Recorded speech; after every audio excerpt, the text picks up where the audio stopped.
All right, everyone, we'll go ahead and get started. There we go. Thank you guys for joining us today for the Call for Projects webinar. We're going to go through these slides pretty quickly, and then we will open it up for any questions that you may have.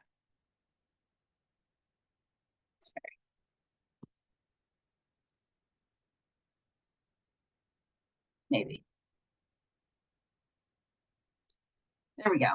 So, just a little bit of a reminder about the role of Ford Pinellas as an agency. Now, as the MPO and the Countywide Land Use Planning Agency, our main responsibility is to develop an annual list of priorities that we then forward on to our partners at FDOT to seek funding for. And because we are a merged agency with the Pinellas Planning Council, we really try to align our transportation funding with projects that will help advance the land use goals of the countywide plan, while also supporting Advantage Pinellas, which is the long-range transportation plan for Pinellas County. So these are the two grant programs that we are opening the call for projects on, or we have. There is a different application structure for each of them, and I highly encourage you to refer to the application materials for the details. In the past, we really just said, just kind of follow the prioritization criteria or how it is laid out. However, we do have an online application portal for the local agency grants this year, and I'll walk through that a little bit with you as we go. The overall schedule for the call for projects is here on this slide, which we will be posting to the website after this meeting, along with a recording of this meeting. And it's also posted in a few other locations. So generally, the application period or the call for projects open July 22nd. August 23rd is going to be the deadline for required pre-application meetings. For all of our projects this year, we are requiring that you sit down with someone on our team, either myself or Rob Feigl on Transportation Alternatives Programs, to talk through your proposed project, just to make sure that we're answering any questions you may have up front, because we really want to make sure that all of your applications are successful. So we're going to start off by going over the local agency grant program. We know that this name is not the best one, but that's all we really have at the moment. This program is replacing the dedicated Complete Streets program that we've had for the last 7 or 8 years. So when we talk about why the change, for the last 7 years, we've given out nearly $9 million to you all, our local government partners, for your different projects. And over that time, these projects have been pretty successful overall, but we've been hearing from you that there are other needs outside of just the realm of Complete Streets. So there's that desire and demand for more funding flexibility. However, as we shift to the Complete Streets program, we're still going to continue to leverage those transportation dollars to projects that'll have a positive impact on land use. So just a general overview, it will be a competitive program. There will be competitive scoring. Unlike the Complete Streets program before, there will be points assigned to each application. Again, that pre-application meeting is required. You're going to hear us kind of harp on this all throughout this presentation. Technical assistance is available. If you have questions, if you need data, please reach out to our team. We're here to support you. And then again, there'll be that technical scoring for the evaluation. The local agency grants have kind of two different sides. There are planning grants, and then there are construction/capital grants. For the planning grants, in this coming year, we are making $150,000 available for planning projects that will be available in fiscal 25-26. So that is starting July 1st of 2025. The minimum project award is going to be $35,000. So if you want to submit for something smaller, you don't have to go for the full $150,000. Based on how projects come through the scoring process, we may opt to fund more than one. The Ford Pinellas planning consultants must be used for the concept planning. There is no way around this. You have to use our consultants. And there's a maximum of 3 applications to be submitted per local agency. And up here on the slide, we really just have some examples of what some of these projects could include. You can still use them to develop a concept plan for Complete Street if you wanted to, or if you wanted to do some specialty transportation research, analyses of safety, community charrettes and facilitation, community walking audits or visioning workshops, evaluation of conditions for pilot technology applications, and so on and so forth. And we put that so on and so forth because obviously there's stuff that didn't fit on the slide, and you may have your own ideas for a planning project. And that's why we're requiring that meeting with us in advance. The only caveat is there must be a transportation component. These are federal transportation planning dollars. They have to align with transportation planning. These funds cannot be used for design or construction, and they can't just be a land use evaluation. There has to be some kind of linkage to transportation.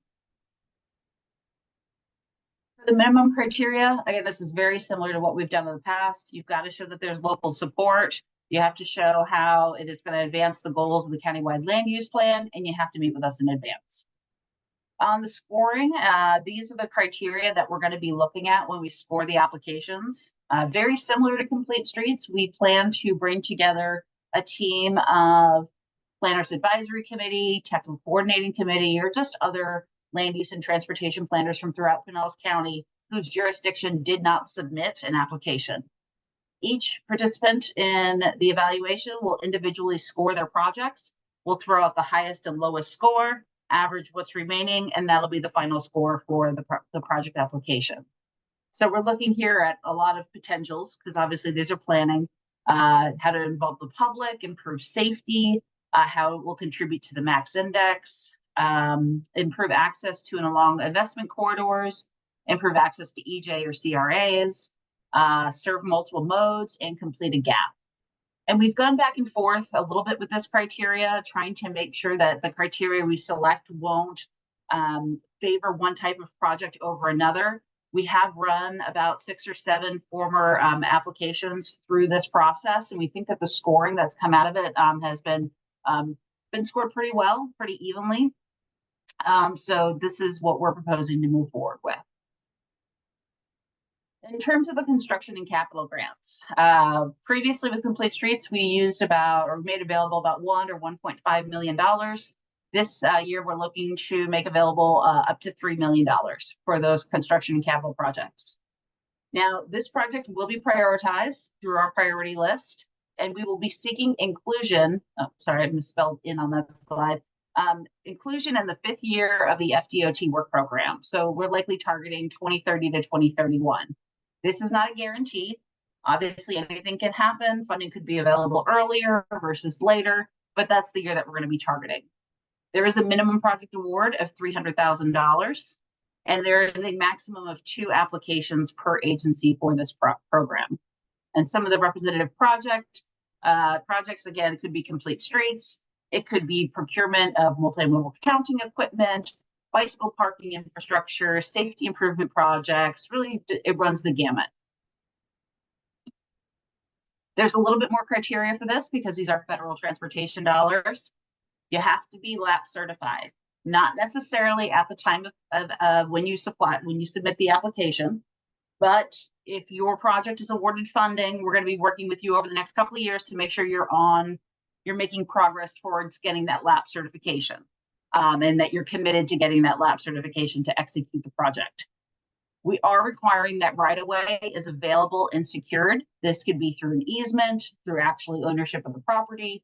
We really just don't want to get into a situation where we're awarding funding for a project and you don't have the right-of-way, and then that's going to slow it down for another 2, 3, 4, 5 years until that right-of-way can be secured. And you have to complete the FDOT funding application. When you go into the portal to submit your application, there is a required line that you have to include that FDOT application that includes a map and cost estimates, detailed cost estimates. So all of that is available in the packet. The scoring for this is very similar to the concept planning, except for instead of the potential to do something, this is when you construct the project or you obtain the capital grant funding, it'll actually do a lot of these things. One other caveat on this is that we did get a question if nonprofits could participate. We encourage our local government partners to engage the nonprofit sector. However, the funding goes to a local government and any investments have to be on a public right-of-way. They cannot be on any kind of private property. So just a little bit of an overview. Again, pre-application meeting required. For these ones, you must use the online application. I did notice right before this meeting in some of the documentation, it says that the application should be emailed. That's wrong. We were asking that you use this portal. We are hoping that it helps simplify things for you all, and you're not trying to put together some kind of very detailed 50-page application to support your needs.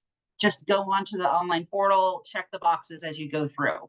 Supporting documentation can be added via the portal. We tried to anticipate what some of those needs would be, and we put in areas for upload. Applications must be submitted all at once, meaning if you start putting together an application for, say, a crosswalk along a major roadway, you can't stop, save your progress, and come back later. Once you sit down to submit your application, you have to do it all at once. So just a heads up on that one. And again, the scoring will be by the TCC and the PAC members.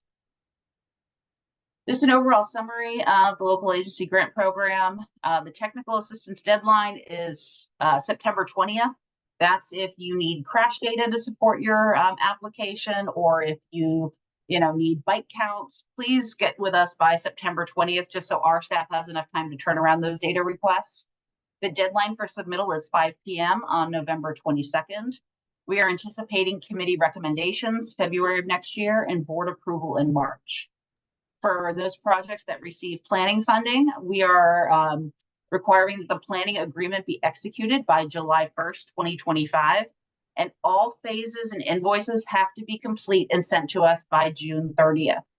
This is a bit of a hard and fast deadline because of our federal funding cycle.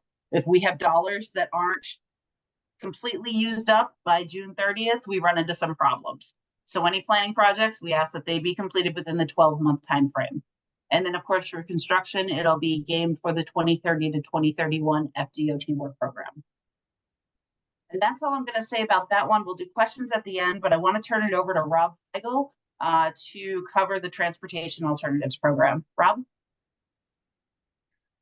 Hi, thanks. And you go ahead and go to the next slide. So the major eligible projects for this is the pedestrian and bicycle projects. And the purpose overall is to provide some additional infrastructure to improve non-driver access and transit service. Next slide.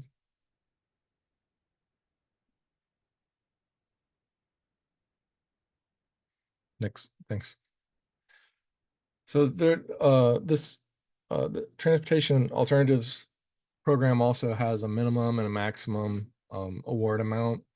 FDOT's found that it really takes a certain minimal level project for it to be worth sort of going through their process, and that was deemed to be about $300,000. So probably not going to be wanting to look at this program for if you just have a sidewalk, and that's pretty much it. But something between that and a $3 million project. There's not a whole lot of money in the transportation alternatives program, so we do want to limit how much money goes to each project. But having said that, there's a lot of good projects that can be awarded up to 300 million. So that's a pretty substantial increase from the 2 million that it was before. It's still limited to 3 submittals per jurisdiction. And we don't want projects to just kind of languish on there and not move forward. So that's why we have the language there about after 3 years, projects will be removed from the list. We want things to move forward. This project, the program rather, also requires documentation of right-of-way or easement for the same reason as the other programs. You don't want to get too far along and then find out that there's not sufficient right-of-way. And as Chelsea mentioned before, lap certification is one requirement, and that is also true for the Transportation Alternatives program. Next slide. So we can go over really quickly the scoring. There's a scoring sheet the staff goes over. It's tied directly to the application and really how closely you guys provide documentation for each question. So we're looking to see if, for example, the project provides direct access to a multimodal corridor. then you would automatically get 10 points. And then we'd go into the next one. It would be, does this have direct access to an activity center? And it would be 10 points. So you'd want to show maps, and our staff can help provide the different land use maps for the activity centers and the multimodal corridors and all that. And then basically you want to provide an overlay of your project with the activity center that you're claiming that it provides direct access to. If it's near it, you're probably not going to get the 10 points. If it's, if it's direct, it's not really providing direct access, but it's parallel access or it's near, probably not going to cut it. I mean, you can try to make the case, but make it easy on us to determine, is it really providing access or not by doing an overlay in the application. And you can also get identified in the active transportation plan, 5 points. If it fills a gap, so you say if you got a sidewalk and there's a gap, or there's a trail and there's a gap that you're filling, then you'll get extra points for that. So if you're providing direct access to a priority transit route, depending on the headways, you can get some good points for that. So 30-minute headway or better is worth 10 points, and then 45 to 60-minute headway is 5 points. And then if you have direct access to an environmental, what we were calling EJ areas, or also equity emphasis areas is another term that we've used. If you're providing direct access to that, then you get 15 points.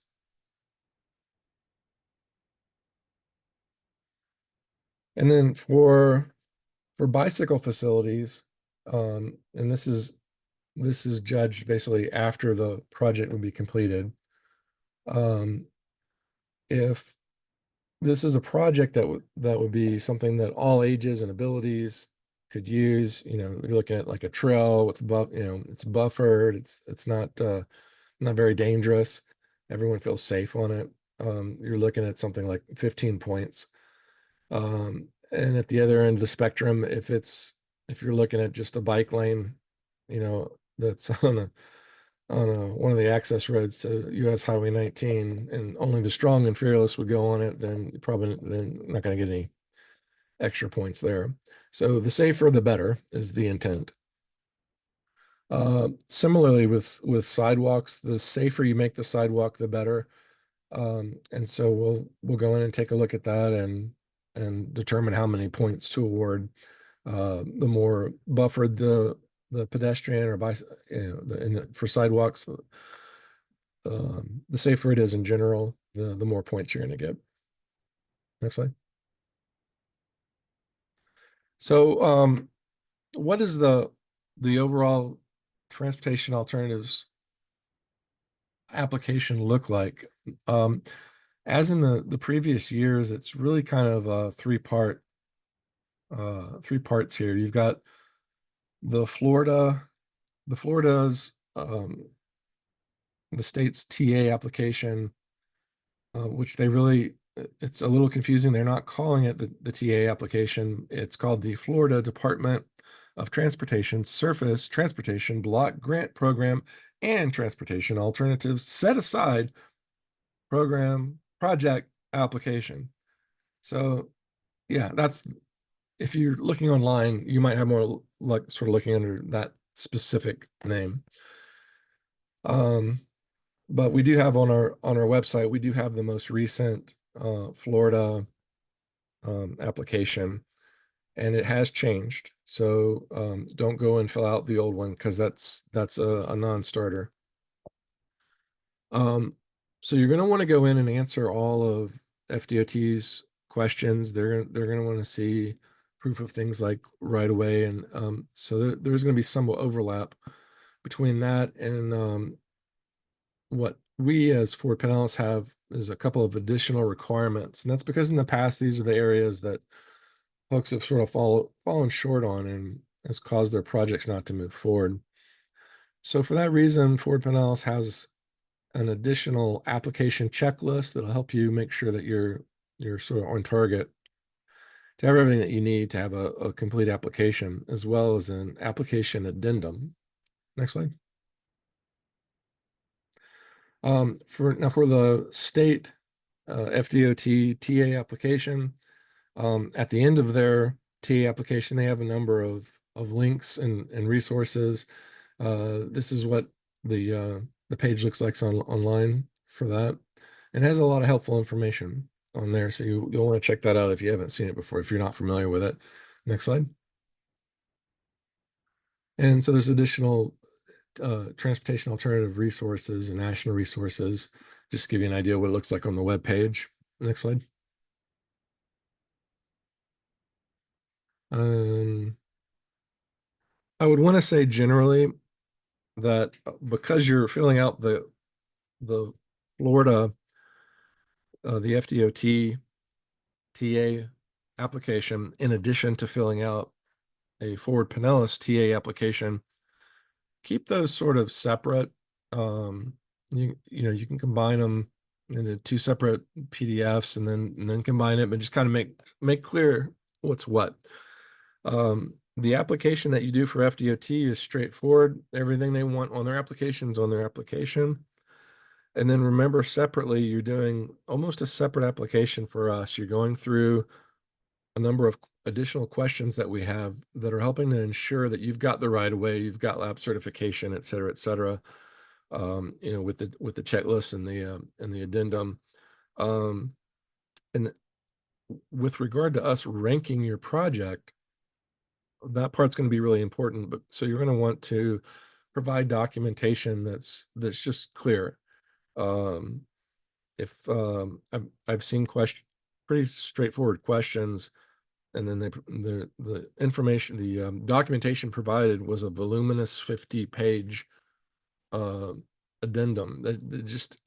That's not going to work for FDOT. It really doesn't work for us. So the best tip I could possibly provide you with would be just make it easy on us. If you're looking for however many points because of right away, or showing that it's near an environmental justice area or equity emphasis area, make it crystal clear. Provide a map of your project, its limits, and an overlay that shows where the environmental justice area is, or the activity center is, so you can get those points. It's going to be huge as far as when it comes to ranking the applications. Now, with regard to the call for projects on the screen, basically the top half that are in blue are all applicable to the TA program. I've got an additional arrow there, rather, showing that, just emphasizing that October 18 is the TA application deadline. And I think that's about it. Yep. So if you have any additional questions, don't hesitate to contact me, particularly with regard to the Transportation Alternatives Program, and I'm more than happy to help out. All right, thanks, Rob. And Thanks. I do also request that any local agency grant project application questions, whatever, be directed directly to me. We may have a few members of staff who might participate in the evaluation of those projects. So I just kind of like to keep them out of the sausage making of the application process. And if you could just reach out to me, I'm happy to answer any questions you might have. And one more thing I didn't point out earlier, for all of these grant programs, this is federal transportation funding. So these funds cannot be used for relocating utilities or drainage work. So just a heads up, there's no way around that. And just keep that in mind. If you have a project that's about 90% drainage, these funds would not be able to pay for those items. So with that, I guess I'll open it up and see if anyone has any questions of us today. And we'll just go from there.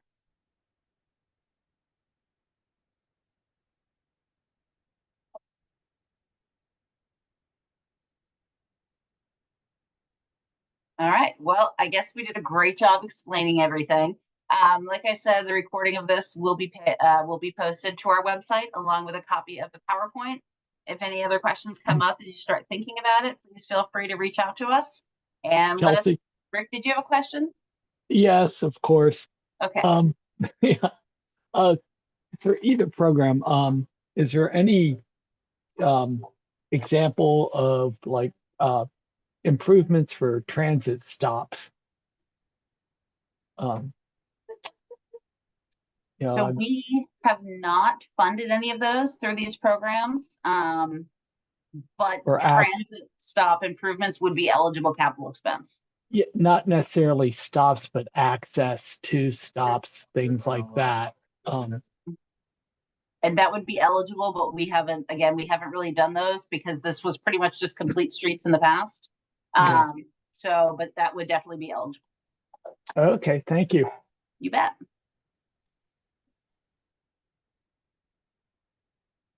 All right, well, seeing no other questions, I guess we'll go ahead and end this. So thank you all for participating today.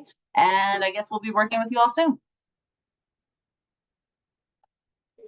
Thank you, Rob. Thank you, Chelsea. Thanks, guys.